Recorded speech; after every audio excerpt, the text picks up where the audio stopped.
Video निकाल ली। हाँ, slide number हम बता देते हैं आपको। स्लाइड नंबर 85 निकाल लो। 87 स्लाइड का है, ये 2 क्वेश्चन के बाद ही खत्म ही हो जाएगा, ठीक है ना? हो गया था ना, कल ही गया था। चैप्टर पूरा खत्म भी करा दिया था मैंने ना। हाँ, ये इस पे आ गए थे, एक्सरसाइज वाले पे। एक्सरसाइज वाले पे। एक्सरसाइज के थर्ड क्वेश्चन ये झूले वाला था ना। अच्छा अच्छा, हाँ ठीक ठीक। हाँ, ये झूले वाला हो गया था। एक सेकंड, फिर स्लाइड नंबर बताओ। हाँ, इस पे आ गए थे 14 पे, स्लाइड नंबर 14 पे हम लोग, ठीक।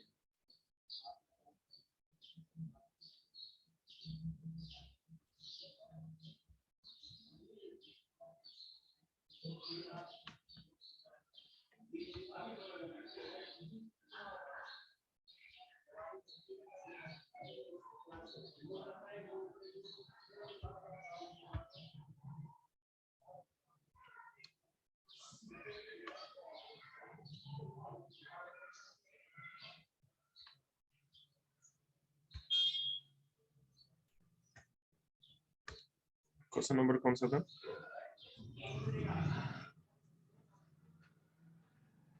काइट वाला था क्या? काइट वाला, ठीक। देखो मानसी, कल आप लोग को जैसे मैंने बताया था, एक पेज भेजा था मैंने, आप लोग को व्हाट्सएप किया था, ठीक है? तो आप लोगों ने पूछा था कल की tan कहाँ लगेगा, sin कहाँ लगेगा, cos कैसे पता चलेगा। तो देखिए, मैं ना वो पेज अभी आप लोग को शेयर कर रहा हूँ स्क्रीन पे, और उसी से मैं समझा देता हूँ। 1 मिनट रुकिए। देखिए, आपको पेज दिख रहा होगा यहाँ पे, SOH, सॉच, कैच एंड टो। ये आपको एक ट्रिक याद रखना है। जब भी अपोजिट साइड, मैंने गलती से लिख दिया है, अपोजिट एंगल और हाइपोटेन्यूज दिया हुआ हो कहीं, ठीक है? अगर अपोजिट एंगल और हाइपोटेन्यूज दिया हुआ है और तीसरी चीज फाइंड आउट करनी है तो सिन लगाते हैं हम लोग, ठीक है? अगर एडजेसेंट एंगल दिया है और हाइपोटेन्यूज दिया हुआ है तो आप कॉस लगाओगे। और आपको अगर अपोजिट एंगल दिया है और एडजेसेंट एंगल दिया हुआ है, मतलब कि इसमें जो नहीं दिया है तीसरा, वो क्या है? अगर हम tan की बात करें, पहले यहां आ जाओ। अपोजिट एंगल दिया हुआ है, ठीक है, और एडजेसेंट एंगल दिया है, तो हाइपोटेन्यूज निकालेंगे, क्योंकि जितने भी बन रहे हैं एक राइट साइड ही होगा है। Opposite side. हाँ, अपोजिट साइड मतलब कि जैसे अपोजिट साइड पे जो एंगल बन रहे हैं पूरा, ठीक है? यहां पर मेरे कहने का मतलब 3 चीज होगी, या तो एक अपोजिट साइड होगी, जैसे मैं आपको यहाँ एक ड्रॉ करके दिखाता हूं। देखो, अगर मान लीजिए कि कोई एक ये राइट एंगल ट्रायंगल आपका है, ठीक है, तो ये आपको पता ही है, ये अगर आप यहां पे लेंगे तो आपका ये तो हो जाएगा, क्या कहते हैं, एडजेसेंट एंगल, ठीक है? अगर यहां पर हम किसी की बात करें तो, ठीक है, ये एडजेसेंट एंगल हो जाएगा। ये हो गया अपोजिट साइड, और ये हो गया हाइपोटेन्यूज। तो अब ये देखना है कि आपको इसमें फाइंड आउट क्या करना है। अगर मान लीजिए आपको अपोजिट साइड फाइंड आउट करनी है, ठीक है, तो आप देखिए अपोजिट साइड किस में कॉस लगाएंगे, क्योंकि इसमें अपोजिट साइड नहीं दी हुई है।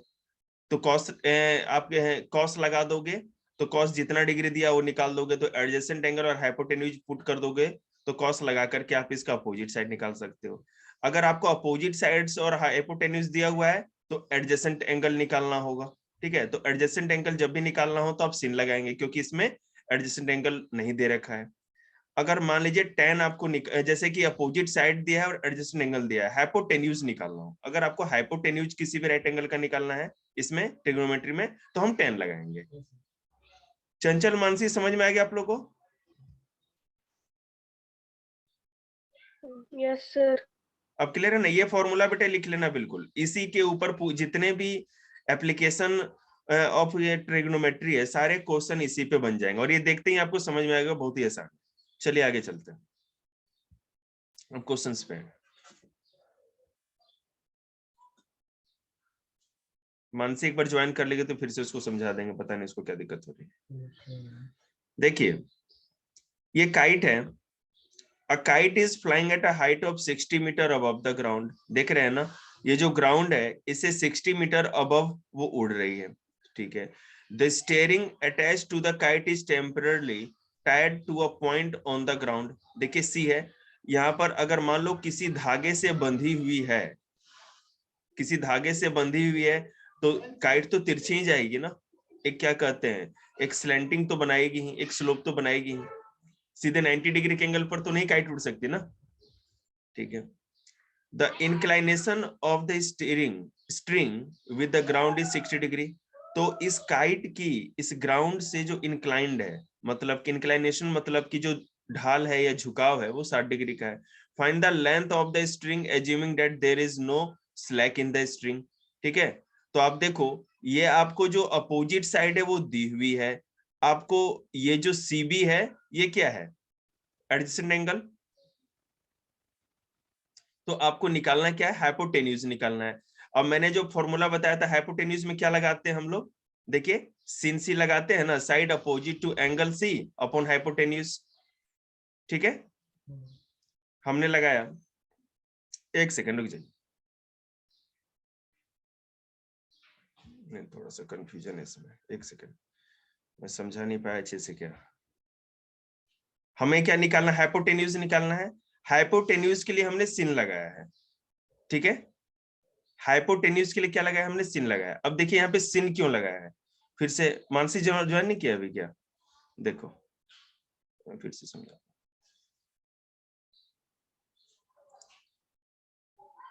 अब देखिए यहाँ पर जो हमारा क्वेश्चन है उसको फिर से देखते हैं। हमारा क्वेश्चन क्या है कि आपको हाइपोटेन्यूज फाइंड आउट करना है, और आपको दिया हुआ क्या है, अपोजिट साइड गिवन है अपॉन हाइपोटेन्यूज, ठीक है। अपोजिट साइड बिल्कुल गिवन है, अपोजिट साइड आपको फाइंड आउट नहीं करना। तो opposite side of angle C का अपोजिट साइड मिल गया आपको, ठीक है। और यहाँ पर हाइपोटेन्यूज हमको निकालना है, तो हाइपोटेन्यूज हम पुट करेंगे।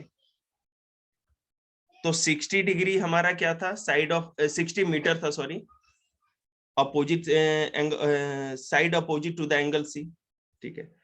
उसके बाद हाइपोटेन्यूज गिवन नहीं, AC रख दिया हमने, तो AC is equal to 120 upon √3 हो गया। √3 को दोनों से मल्टीप्लाई करेंगे, 120 से और इससे भी, तो 120 से √3 को मल्टीप्लाई करेंगे तो √3 120 √3 हो जाएगा, अपॉन में 3 हो गया। अब 3 से 120 को काटेंगे तो 40 √3 हो गया। तो length of the AC 40 √3 meter. मैं फिर से उस स्लाइड पे आता हूँ जो मैंने को समझाना था, फिर से वो फॉर्मूला वाला देखिए, एक से देखिए बेटा, इस क्वेश्चन को देखते हैं। 1.5 meter tall boy standing at the some distance from 30 meter tall building, ठीक है। एक बच्चा है जो 1.5 मीटर, ये तो क्वेश्चन कराया था मैंने, ठीक है, ये क्वेश्चन कराया था जी, एग्जाम्पल में था, बिल्कुल वही सेम क्वेश्चन वहां आ गया, तो करा रखा है मैंने। सर वीडियो भेज देना एक बार। बेटे वीडियो जितनी पहले बनी है वो भी मैंने अभी ग्रुप पे अपलोड कर रखा है, ग्रुप पे भेज दूंगा, और ये भी भेज दूंगा, अभी आप देखते रहिए। सिंस देखिए यहाँ पर वही है, उसी क्वेश्चन को कराया गया है, ये हमने कल भी किया था। अब देखो बेटा, यहाँ पे tan हमने लगाया है, tan S और tan P लगाया ना, यहाँ पर देखो मान से इस स्लाइड पे tan जो हमने फाइंड आउट किया है, tan क्यों लगाया, क्योंकि साइड एडजेसेंट टू एंगल नीचे है ना, ये गिवन है, और हमें निकाल साइड एडजेसेंट टू एंगल हमें निकालना है, और गिवन क्या है, side opposite to angle, opposite है ना। अब क्लियर हो गया। अब यहाँ पर देख लो और भी क्लियर होगा। अगर tan P की बात करें, पॉइंट P पे आते हैं हम, ठीक है ना। ये कह रहा है कि AC इसका साइड अपोजिट टू एंगल है। देखो AC जो ये वाला है, P के अपोजिट AC होगा ना, ये पूरा वाला, और छोटा करना है इसको, एक मिनट, अब पता चलेगा। AC जो है ये P के अपोजिट है, ठीक है, हमने इसको ऊपर रखा, और side adjacent to angle P कौन सा होगा, PC, P ये नीचे साइड वाला, इसके साथ साथ वाला जो है, ये एडजेसेंट एंगल हो गया, और ये जो यहाँ वाला हुआ वो कौन सा हो गया, इसके अपोजिट हो गया, और ये हाइपोटेन्यूज है, हाइपोटेन्यूज से हमें कोई मतलब ही नहीं है। क्लियर है ना। अब yes. जो भी मैंने फॉर्मूला बताया है वो इसी हिसाब से होगा, वो 3 चीज पे ही पूरा का पूरा चैप्टर है। ये मैंने बेटा क्वेश्चन करा रखा था, पक्का ना, एग्जाम्पल में कराया था नहीं क्वेश्चन। Yes sir. ये वाला नहीं कराया था, 45 और 60 डिग्री वाला, ये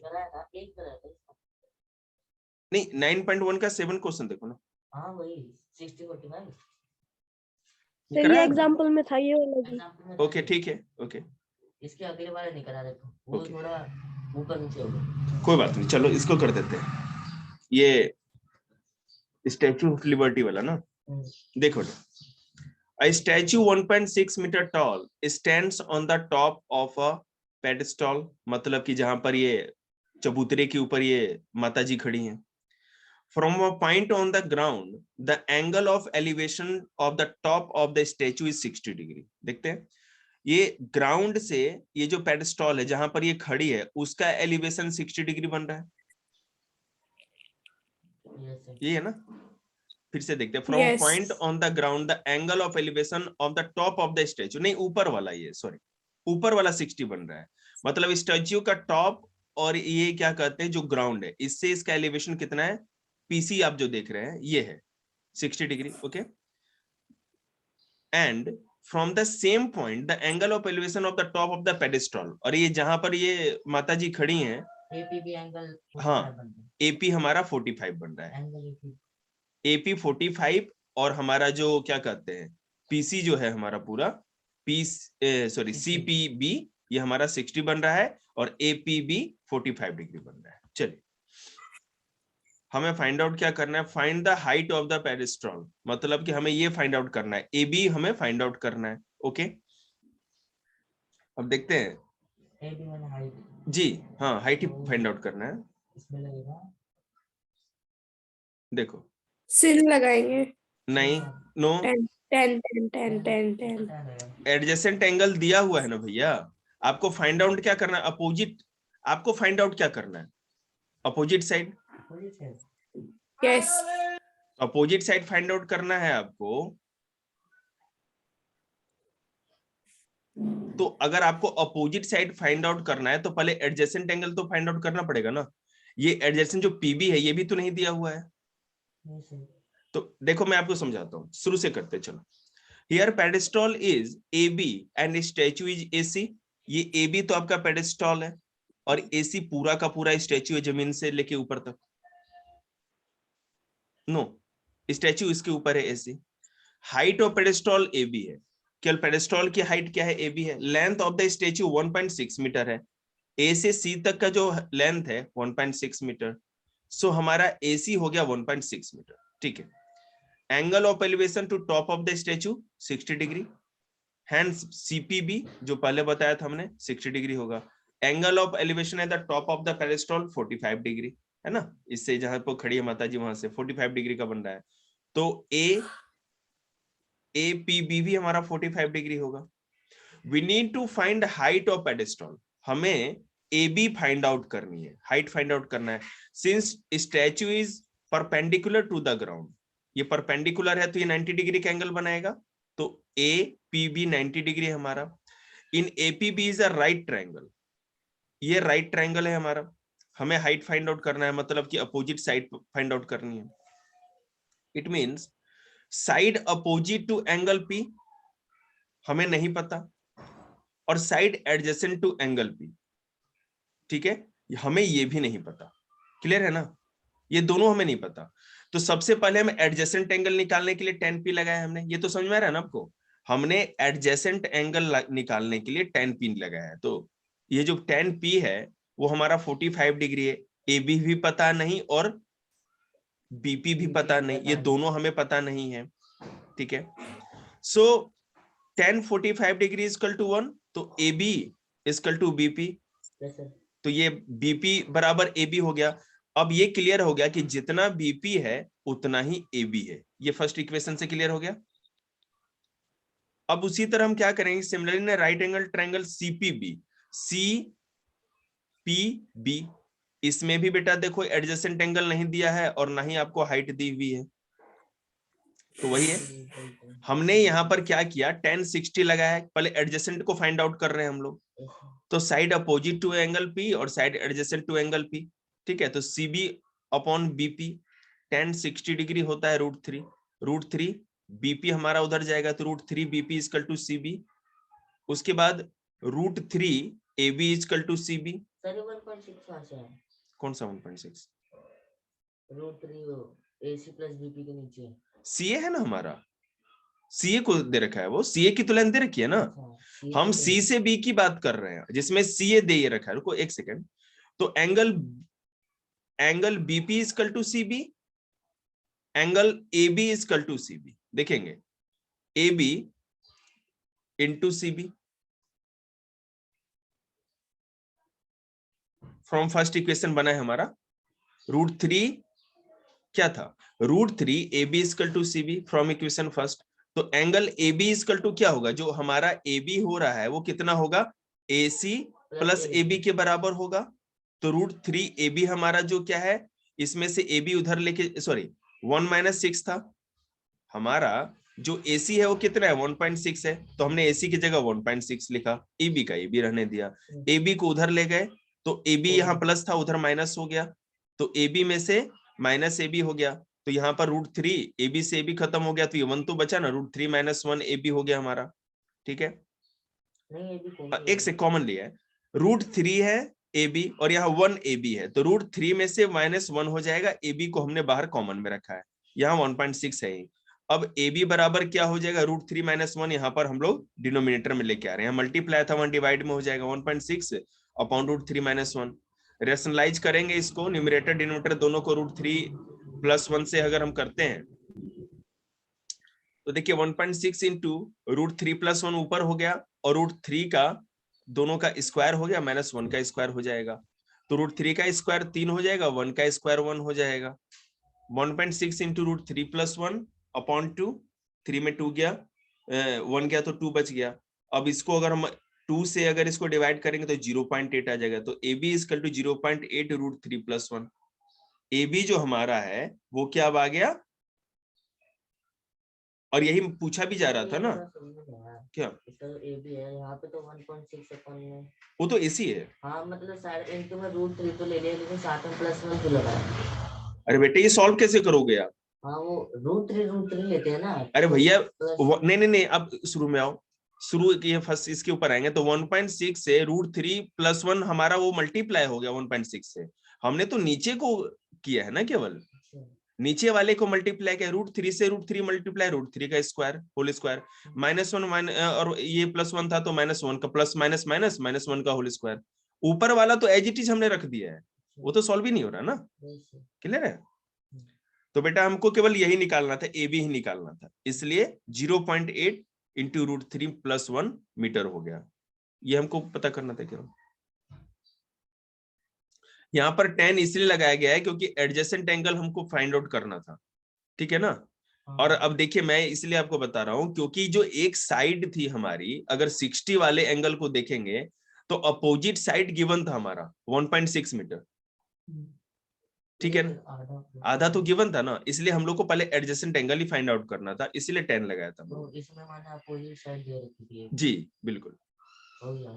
हाँ अगला, ये भी करा रखा है मैंने या नहीं कराया, देख लो 9.1 का 9 करा रखा है, लेकिन थोड़ा अलग है, तो कोई बात नहीं कर लेते हैं।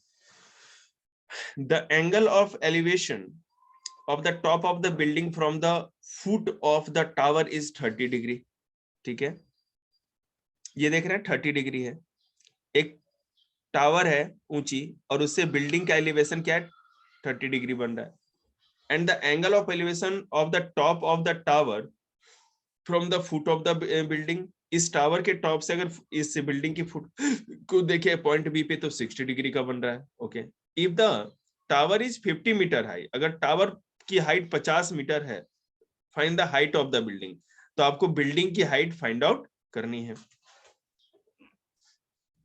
देखिए ACB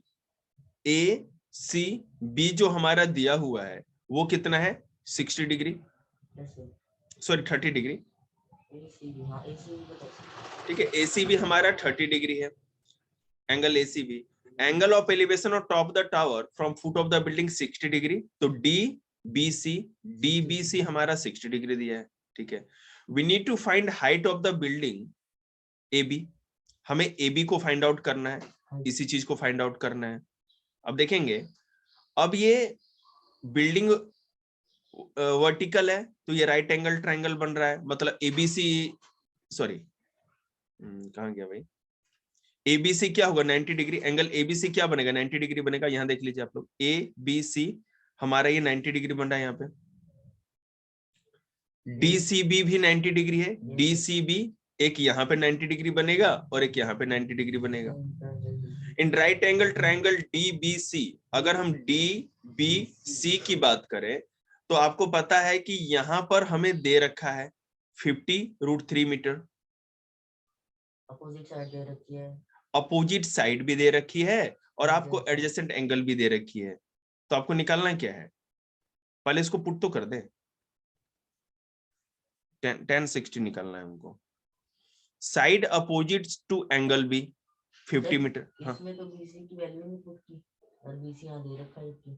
नहीं बाद में इसने बाद में निकाल के लाया। बाद में निकाल। हाँ ये बेटा, ये सॉरी, ये क्या कहते हैं, एडजेसेंट एंगल नहीं दिया हुआ है और आपको पता है एडजेसेंट एंगल निकालने के लिए 10 लगाते हैं। ये सॉल्व करने के बाद दिया हुआ है, ठीक है। नीचे से क्यों लिख दिया पहले गधे ने। चलो, तो 10 बी है side opposite to angle B, जो कि आपको पता है 50 मीटर है, ठीक है। और side adjacent to angle B अभी हमको पता नहीं, बीसी है, ठीक है। तो 1060 इक्वल टू 50 अपॉन बीसी, तो 1060√3 होता है 50 अपॉन बीसी। तो बीसी इक्वल टू ये √3 हमारा नीचे आ जाएगा 50√3, हमने ये पुट कर दिया। तो हमें ये पता चल गया। आगे किया होगा, आगे जरूरत है ना उसके, आगे कर रखा है, कोई बात नहीं, रेशनलाइज करो या नहीं करो। अगर मान लो कि उसकी जरूरत होगी इस तरह से, या तो करेंगे, नहीं तो नहीं करेंगे। आप रेशनलाइज कर देना, कोई दिक्कत नहीं। अब देखो, हमने इसका तो काम कर दिया, डीबीसी का तो काम हो गया। अब एबीसी का काम बाकी रह रहा है, क्योंकि हमें एबी फाइंड आउट करना है। तो एबीसी की बात करें तो यहां पर क्या है कि एक सेकेंड, एडजेसेंट साइड दे रखी है, वो कितनी है? 50/√3 निकाला है। बिल्कुल, एडजेसेंट साइड दे रखी है और ये हाइपोटेन्यूज भी दे रखा है। हाइपोटेन्यूज नहीं दे रखा ना, ओके। एडजेसेंट एंगल दे रखा है, ठीक है। तो 10 अगर हम 10C लगाएं तो opposite angle sorry, side opposite of angle C and side adjacent to angle C लगाएंगे। 1030 लगाया तो AB अपॉन BC। AB हमारा नहीं दिया हुआ है, जो कि अपोजिट साइड था, जो कि हमको फाइंड आउट करना है। अपोजिट साइड ही तो फाइंड आउट करना है ना, इसीलिए 10 लगाया, आपको पता है। मानसी समझ में आया? ये जो है एंगल 30 है, इसका अपोजिट है AB और वही नहीं दे रखा। तो अपोजिट साइड अगर हमको निकालना होता तो हम क्या, कौन सा अप्लाई करते हैं? 10C। 1030 AB अपॉन BC, 1030 1/√3 होता है। AB इक्वल टू क्या हो जाएगा? AB तो हमको पता नहीं है और हमको BC पता है 50√3।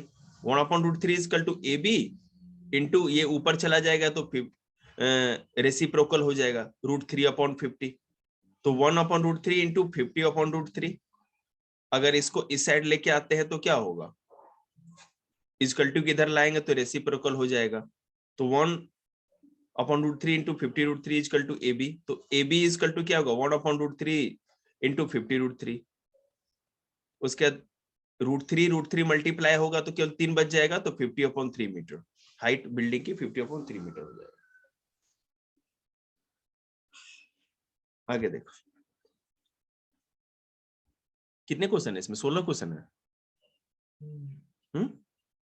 ठीक, अब देखिए 2 पोल्स आपको दिख रहे हैं, ये वर्टिकल पोल्स हैं। किसको देखो,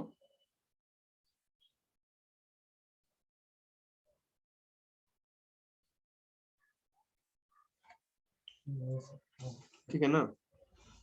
देखिए, 2 poles of equal heights are standing opposite each other on either side of the road। देख रहे हैं ना, एक दूसरे के अपोजिट हैं, खड़े हैं बिल्कुल। Which is 80 मीटर वाइड, और इनके बीच की जो डिस्टेंस है वो, ये सड़क है, ये 80 मीटर चौड़ी है और सड़क के दोनों तरफ ये पोल लगे हुए हैं। From a point between them on the road, the angle of elevation of the top of the poles are 60 degree and 30 degree. अगर इस पॉइंट की बात करें, पॉइंट P की, तो ए बी का एलिवेशन या झुकाव 60 डिग्री का है और पीडी का कितना है 30 डिग्री का। ठीक है, तो find the height of the poles and the distance of the opposite from the pole. ठीक है, मतलब इनके बीच की जो पीसी और पीबी की डिस्टेंस आपको बतानी है और ये जो हाइट है इनकी वो बतानी है। ठीक है, सीधे आते हैं काम पे। हमें आपको पता है हमें क्या निकालना है, अपोजिट साइड। अपोजिट साइड निकालना है तो क्या लगाएंगे, 10 लगाएंगे। अपोजिट साइड अपॉन ठीक है, तो यहाँ पे side opposite to angle P and side adjacent to angle P. हमें पता है कि अगर डीपीसी की बात करें, डीपीसी की पहले बात करें तो ये 10-30 है। Side opposite to angle P क्या है, सीडी। ठीक है, और साइड एडजेसेंट टू एंगल नहीं दिया है वो सीपी है। ठीक है, 1/√3 होगा 10-30 का, सीडी अपॉन सीपी। तो यहाँ सीपी ऊपर चला जाएगा, CP upon √3 equal to CD. फिर अगर सीडी बराबर क्या हो जाएगा, सीपी अपॉन √3। तो हमें ये पता चल गया कि सीडी बराबर क्या होगा, जो सीडी है जो हाइट है सीपी अपॉन √3। सेकेंड इक्वेशन में आते हैं, ए बी और पीबी हमें निकालना है। बता दो। देख ले बेटा, डीपीसी हमें ये एंगल दिया हुआ है, हमें अपोजिट साइड फाइंड आउट करनी है। और आपको मैं बता दूं कि एडजेसेंट एंगल भी नहीं दिया हुआ है। ठीक है, हमने 10 लगाया है, ये 30 है तो 10-30 लग गया। CD opposite side of opposite angle P क्या है, सीडी, हमने ऊपर रखा। साइड ऑफ एडजेसेंट एंगल क्या है, पीसी, हमने या सीपी हमने नीचे रखा। 10-30 क्या होता है, 1/√3। सीडी अपॉन सीपी ऐसे ही रह गया। ये जो सीपी था ऊपर चला गया, रेसिप्रोकल हो गया, मतलब सॉरी क्रॉस मल्टीप्लाई हो गया। क्रॉस मल्टीप्लाई हो गया तो सीपी 1 से मल्टीप्लाई हो गया, ऊपर चला गया। और √3 सीपी अपॉन √3 हो गया। फिर सीडी इधर आ जाएगा और ये सीपी मतलब सीडी इक्वल टू क्या हो गया, सीपी अपॉन √3। क्लियर है। अब इस पे आते हैं, 10p की बात करें तो यहाँ पे 10p 60 दे रखा है, ये वाला। यहाँ भी हाइट पता नहीं है, मतलब कि ये जो अपोजिट साइड है, और एडजेसेंट एंगल भी पता नहीं है हमको। तो A B upon P B same वही होगा, 10/60 √3 होता है। C D equal to √3 BP हो जाएगा। आप लोग देख लीजिए, क्लियर है। यस आगे देखिए, yes sir. From equation first and second हमें क्या मिला है, एक मिला है सीपी अपॉन √3 और दूसरा मिला है √3 इंटू बीपी। तो सीपी को यहाँ रहने देते हैं, √3 उधर लेके चलते हैं, तो √3 मल्टीप्लाई हो जाएगा सबसे। तो बेटा √3 से √3 मल्टीप्लाई होगा, रूट कैंसिल, केवल 3 आ गया, तो सीपी इक्वल टू 3 बीपी आ गया हमारा। अब हमको क्या करना है, बीसी।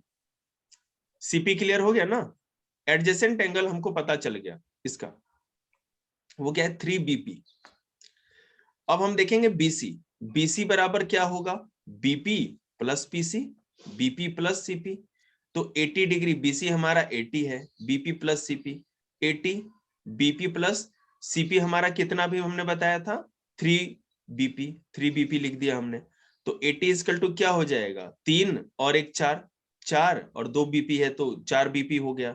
अब 4 बीपी इक्वल टू 80, तो बीपी इक्वल टू 20 मीटर हो गया हमारा। तो बीपी क्लियर हो गया हमारा 20 मीटर। अब सीपी की बात करते हैं, जितना बचा वो सीपी। बिल्कुल। CP equal to BC minus BP. CP equal to BC हमारा 80 था और बीपी 20 है, तो CP equal to 60 meter. From second equation CD, अब सीडी की बात करते हैं, √3 3 बीपी आया था हमारा। CD equal to √3 BP into 20 आ ही चुका है, 20 कर देंगे तो सीडी इक्वल टू 20 √3। सीडी क्या हो गया, हाइट क्या हो गया 20 √3, और जो पीसी हो गया या सीपी हो गया हमारा 60 मीटर। हो गया काम खत्म। इसी तरह हमें इस सबका लेंथ पता चल गया। अभी सीडी रहता है, लेंथ और हाइट ऑफ तो जितना सीडी है भैया उतना ही सीपी है। क्वेश्चन में गिवन था ना हमारा कि दोनों पोल सेम ही है। देखो, hence length of the pole CD equal to 20 √3 meter, तो क्लियर है ना, सीपी है ना वो, सीडी है ना वो। Distance of point P from pole CD। देखो फिर से, पॉइंट P से पोल CD का जो डिस्टेंस है 60 मीटर, ठीक है। और डिस्टेंस P फ्रॉम AB वाला जो क्या है, AB इक्वल टू BP।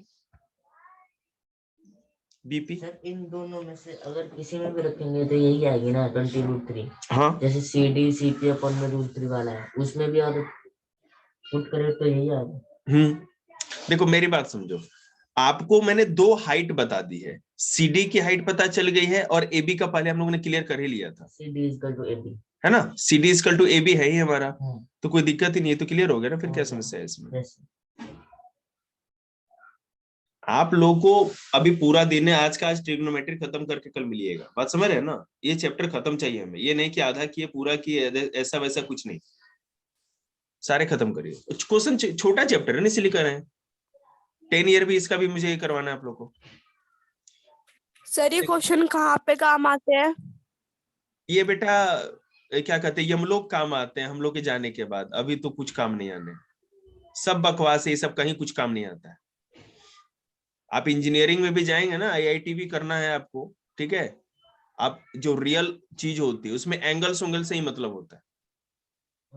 हाँ, जैसे आर्किटेक्ट में गए या किसी भी चीज में गए, कंप्यूटर सॉफ्टवेयर में गए, तो वो तो दूसरी चीज हो गई, मामला ही अलग हो गया। वो महा बकवास है। 10वीं के NCERT का मैथ का कोई यूज नहीं है, बस आपको करना है तो करना है, नंबर लाने के लिए पड़ेगा।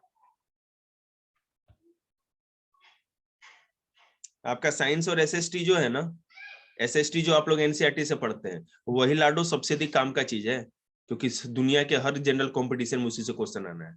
साइंस जो आप पढ़ते हैं NCERT से, NCERT का तो कुछ पता नहीं मेरे को, लेकिन डीपली अगर अच्छे से अगर आप साइंस पढ़ते हैं, जैसे लखबीर सिंह से पढ़ाते हैं, ठीक है ना, तो वो साइंस सबसे बढ़िया है, क्योंकि उसी से क्वेश्चन आपके आने। इंग्लिश जो आप पढ़ते हैं, ग्रामर जो पढ़ते हैं, उसी से आपका पेपर बनेगा आगे जाके कंपटीशन में। ये सब करना है। हाँ, लेकिन कंपटीशन में ट्रिग्नोमेट्री से क्वेश्चन आता है, बिल्कुल सारे पार्ट से क्वेश्चन आएगा, बस आपको वहां काम करना है। जिंदगी में आप कोई नौकरी करने जाएंगे तो वहां कोई यूज नहीं है, या लाइफ में कहीं यूज नहीं होगा, लेकिन कंपटीशन भी तो देना है ना आगे। उन कंपटीशनों में हर चैप्टर से क्वेश्चन आते हैं। अभी बेसिक खराब हो गया तो आगे भी सब कुछ काम खराब। देखिए, a TV tower stands vertically on a bank of a canal from a point on the other bank directly opposite to the tower। देख रहे हैं,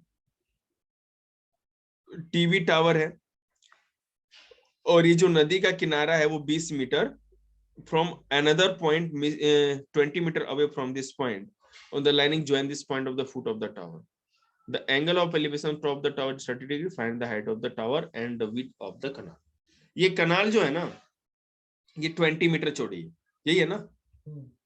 मतलब कि यहां से यहां तक इसकी जो चौड़ाई है, तो एक छोर से इसका तो 60 डिग्री का एंगल बन रहा है टावर के टॉप का, और दूसरे छोर से इसका डी पर 30 डिग्री का बन रहा है। अब आपको ये फाइंड आउट करना है, ये जो टावर की जो हाइट है एक तो ये, और टावर के कनाल की विड्थ मतलब चौड़ाई, ये तो दे रखी है। चलो देखते हैं। लेट टावर बी AB है टावर हमारा, हाइट हो गया टावर का, AB हो जाएगा। Given that from a point on the other bank directly opposite the tower the angle of elevation of the tower is 60 degree. देख रहे हैं ना, अपोजिट मतलब दूसरे किनारे से इसका 60 डिग्री का एंगल बन रहा है। हेंस ACB देखो यहाँ गलत लिख दिया है, 60 डिग्री होना चाहिए, गलती से 30 डिग्री लिख दिया है। अरे ACB क्या हो रहा है, ACB 60 डिग्री। हाँ तो यहाँ 30 लिखा है ना नोट्स में, पागल है क्या। Hence 60 डिग्री है। Also angle of elevation from point D to top of the tower 30 degree, ADB 30 degree, ठीक है। देखिए ऑल्सो DC जो हमारा है वो 20 meter. We need to find height of the tower AB। हमें केवल AB फाइंड आउट करना है, and width of canal BC। यहां से यहां तक जो कनाल की चौड़ाई है मतलब BC, समझ रहे हैं ना। कनाल में 2 पॉइंट को दे रखा है, D से C तक की दूरी दे रखी है, और कनाल डी से लेके बी तक चौड़ी है, बात समझ रहे हैं ना? तो आपको सीबी का भी फाइंड आउट करना है या बीसी। तो देखते हैं, वर्टिकल है, ग्राउंड से 90 डिग्री का एंगल बन रहा है, ठीक है। अगर ए सी बी की बात करें, ए सी बी, तो आपको अपोजिट साइड निकालनी है, 10 लगाएंगे हम लोग, क्लियर है? तो 10 C side opposite to angle C upon side adjacent to angle C, तो 10 60 equal to A B upon B C, √3 हो जाता है A B upon B C, √3 B C उधर चला गया, ए बी इधर आ गया, और A B equal to √3 B C, clear है? आगे देखो, 10 डी की बात करें तो 30 डिग्री है, वो 10 31 अपॉन √3 होता है, A B upon B D, ये बी डी ऊपर चला गया तो बी डी √3, और नीचे पता है ना यहाँ पर कुछ नहीं है, तो ये वैसे ही हो जाएगा सेम, और उसकी B D upon √3 equal to A B, तो A B equal to B D √3। तो ये क्लियर हो गया कि ए बी हमारा 3BC √3BC, और यहाँ पे A B equal to B D upon √3 हो रहा है, ठीक है। चलिए, from first and second equation, एक तरफ आ रहा था √3BC और दूसरी तरफ आ रहा था BD अपॉन √3। इसको कैलकुलेट करते हैं, √3 उधर चला जाएगा तो √3 into √3BC equal to BD, तो 3BC इक्वल टू BD हो जाएगा। 3BC इक्वल टू क्या होगा, BC प्लस CD, ठीक है। BD बराबर क्या होगा, ये B से D तक की दूरी क्या होगा, 3BC की बात हुई थी, तो 3BC इक्वल टू क्या होगा हमारा, BC प्लस CD हो जाएगा। ये BD क्या है, इधर जो ये BD दे रखा है 3BC इक्वल टू BD है ना, BD पूरा लेंथ है, तो आप DC और CB दोनों को लेंगे ना, ठीक है, पूरी लेंथ लेंगे, पूरी लेंथ का हाफ हाफ कर दिया हमने,